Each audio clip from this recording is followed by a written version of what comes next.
Africa cup of নেশনসে Mohammad সালার অসাধারণ এক গোলে বেনিনকে হারিয়ে কোয়ার্টার ফাইনালে উঠেছে মিশর। আগাদিলের শেষ ১৬ ম্যাচে ৩-১ গোলের জয় পায় প্রতিযোগিতার সর্বোচ্চ ৭বারের চ্যাম্পিয়নরা। অন্যদিকে নাইজেরিয়া তাদের প্রতিপক্ষ মোজাম্বিককে ৪-০ ব্যবধানে উড়িয়ে কোয়ার্টার ফাইনালের টিকিট নিশ্চিত করে। সব গোলে সরাসরি অবদান রাখেন আদেমোলা লুকমান। শক্তি সামর্থ্যে পিছিয়ে থাকলেও বেনিন মিশরের বিপক্ষে শুরু থেকে ইতিবাচক ফুটবল খেলেছে।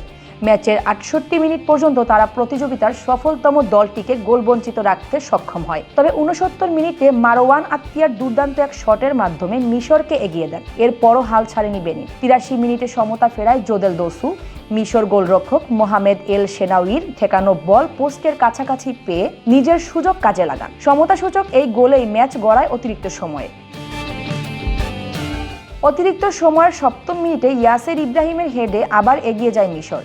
এরপর ম্যাচে আর ফিরতে পারেনি বেনিন। তবে ১২৪ মিনিটে আসল হাইলাইট আসে মোহাম্মদ সালার থেকে। পাল্টা আক্রমণ থেকে বল পেয়ে দ্রুত গতিতে এগিয়ে গিয়ে বক্সের বাইরে থেকে বাঁ পায়ের বাইরের অংশ দিয়ে নিখুঁত শটে গোল করেন লিভারপুল তারকা। এটি সালার এবারের টুর্নামেন্টের ৩য় গোল। মিশর আফ্রিকার সবচেয়ে সফল দল। সর্বশেষ শিরোপা জিতেছিল ২০১০ সালে। সালাহ এখনো পর্যন্ত আফ্রিকা কাপ জয়ের স্বাদ পাননি। কোয়ার্টার ফাইনালে তাদের প্রতিপক্ষ হবে বর্তমান চ্যাম্পিয়ন আইভরি কোস্ট অথবা বুরকিনা ফাসো। ম্যাচ শেষে মিশরের কোচ হোসাম হাসান বলেন, খেলার আগে বলেছিলাম এখানে সহজ কোনো দল নেই। বেনিন কঠিন প্রতিপক্ষ ছিল।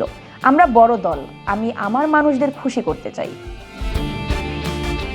অন্যদিকে ফেসের বৃষ্টি ভেজা রাতে দাপুটে পারফরম্যান্স দেখিয়েছে নাইজেরিয়া। ২০ মিনিটে আকর অ্যাডামসের পাস থেকে প্রথম গোলটি করেন লুকমান। ৫ মিনিট পর লুকমানের ক্রস থেকে ওসিমেন ম্যাচের দ্বিতীয় গোলটি করেন। বিরতির পর আবার লুকমানের ক্রস থেকেই নিজের দ্বিতীয় ও দলের তৃতীয় গোলটি করেন ওসিমেন। শেষ দিকে আবার লুকমানের সহায়তায় চতুর্থ গোলটি করেন আকর অ্যাডামস। ২০১০ সালে আলজেরিয়াকে ৪-০ গোলে হারানোর পর এটি আফ্রিকা কাপের নকআউট পর্বে নাইজেরিয়ার সবচেয়ে বড় জয়। ম্যাচ সেরা লুকমান বলেন, আমি খুব খুশি। দল ভালো খেলেছে, ৪টি গোল হয়েছে। আশা করি আমরা ধারাবাহিকতা ধরে রাখতে পারবো। নাইজেরিয়া কোয়ার্টার ফাইনালে খেলবে মারাকেশে, যেখানে তাদের প্রতিপক্ষ হবে আলজেরিয়া অথবা ডিআর কঙ্গো।